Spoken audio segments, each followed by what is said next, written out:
What is going on, guys? Money Webby here, back again on Thursday. I got a nice 6-game slate here tonight. I got it broken down for you with 6 of my favorite plays on the slate. My money 6. So before we get going, slap up that like button.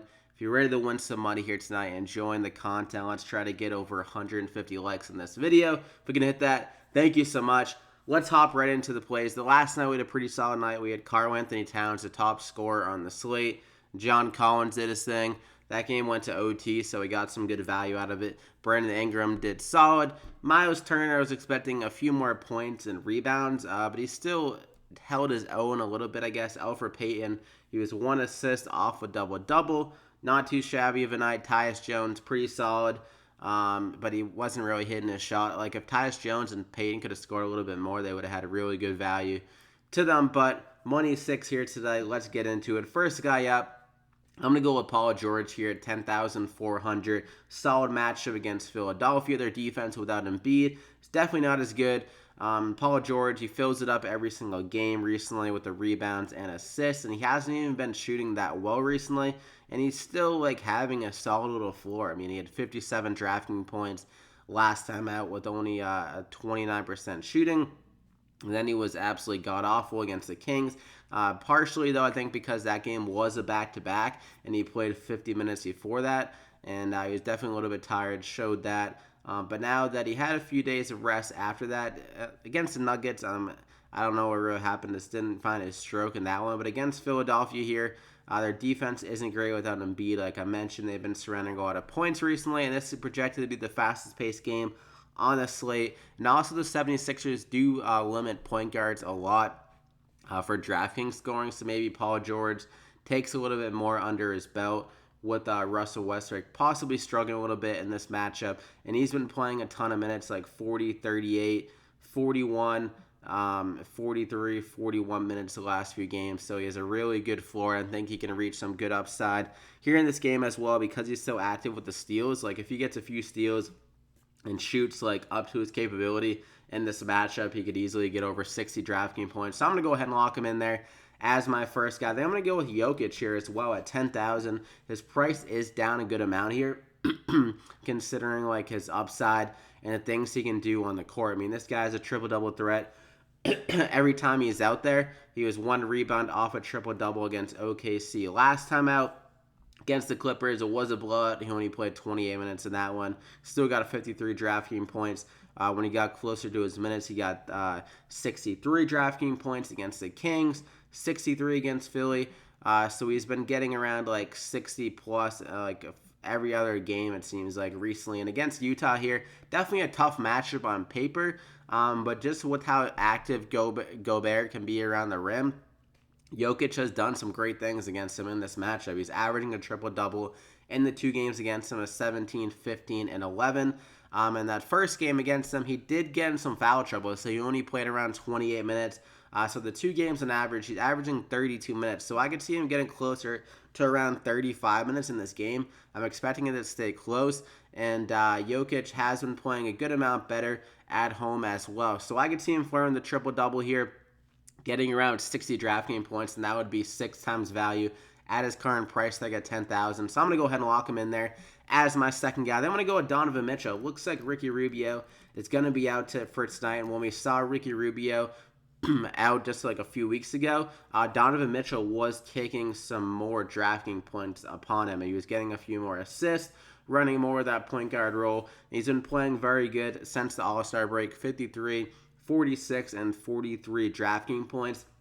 And he did play pretty well against the Nuggets in the 2 games against them, 48 DraftKings points on average. So I think he can settle back in to a high usage rate in this game. A lot of shots, some more possible assists. And this game should be fairly high scoring as well. 2 teams that are both vying for that playoff spot.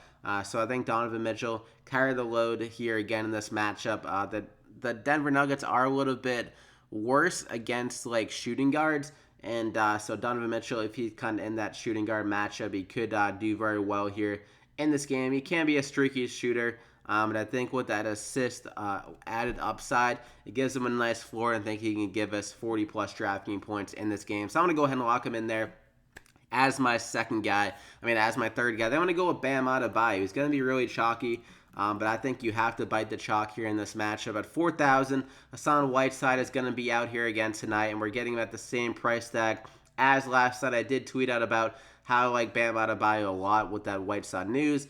I ended up getting, what is that, like over 7 times value, around 8 times value at 34.5 DraftKings points against Golden State.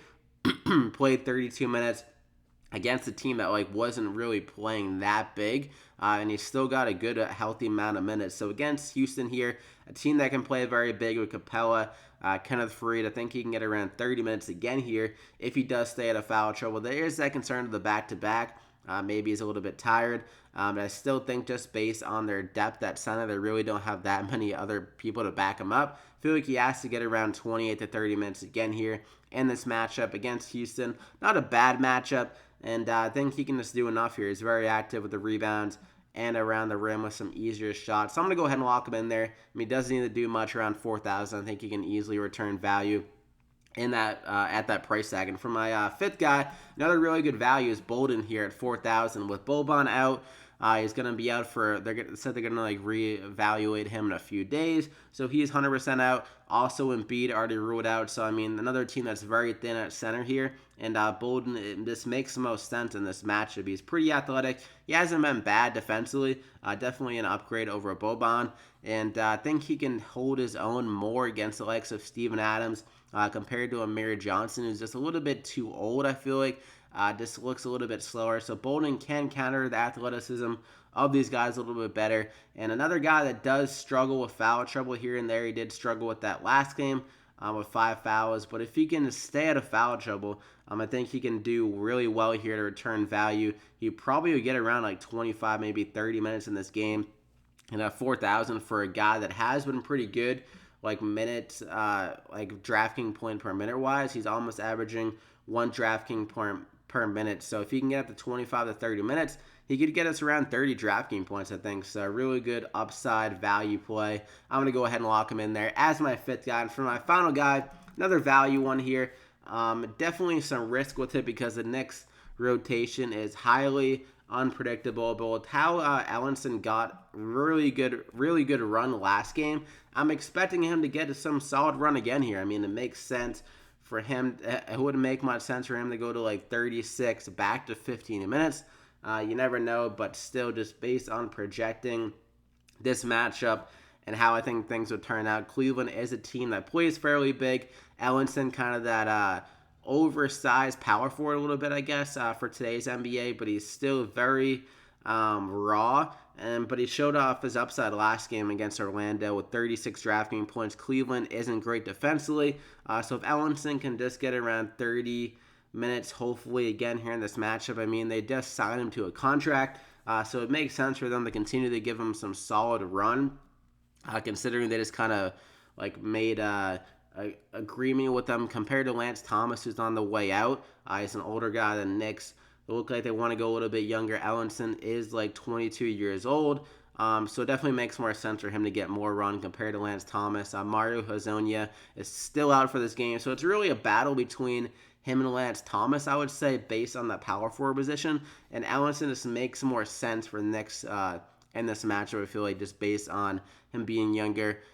Him being younger, Lance Thomas on the way out, so I can see him getting around 25 to 30 minutes. Hopefully, you never know with the Knicks, so definitely some risk to him, but at 3,700, really good value and good saving money here to pay for those guys that I already mentioned. So I'm going to go ahead and lock him in there as my final guy. So you got 3 possible studs with Donovan Mitchell, Paul George, and Jokic. All those guys could go for... Mitchell is really the one that I think is going to really determine the slate. If he can go for 50 and Paul George and Jokic can do what I think they can do, this can be a really solid 6. I think Bolden and Bam Adebayo really have a good really floor if they can set a foul trouble of 20 DraftKings points just based on their rebound ability. Ellenson, definitely some risk to him, but he has it upside with that minute ability. And that is it, though, for the plays. Hope you guys enjoyed it. My money is 6. Drop a like if you did. Over 150 likes would be amazing. Thank you so much for all the support again. And subscribe to the channel if you haven't already to continue to get these NBA plays. I also do MLB DraftKings picks. every single day. So if you're interested in that, that's coming right around the corner about a month from now. So definitely subscribe if you want to get those MLB DraftKings picks and just some of like research advice to help you yourself. Maybe you're just getting into MLB, just give you a little bit extra kind of knowledge behind researching for MLB. I kind of talk through my reasoning with the MLB plays, but good luck, and we'll see you back here again next time.